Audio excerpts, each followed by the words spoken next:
If you want to use a memory card with your POCO M8 Pro, then unfortunately you will not be able to use the SIM tray because there is no microSD card slot available on this phone. So as you can see here, we have the SIM card slot number 1.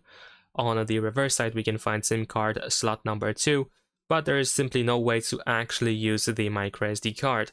So for that reason, you cannot directly insert it into the phone. But if you desperately want to use a microSD card, then in this case you might want to use a memory card reader. In my case, I have a pretty huge one because it has 3 slots, but there are microSD card readers just with the microSD card slots.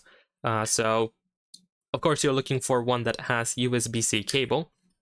But generally speaking, the idea is that we insert the microSD card into the memory card reader, and then we connect it to the phone with the USB-C cable. And this is pretty much the only way to use a microSD card on POCO M8 Pro. I know it is really inconvenient, and you cannot walk around with this all the time, obviously. It's going to be really inconvenient to do so.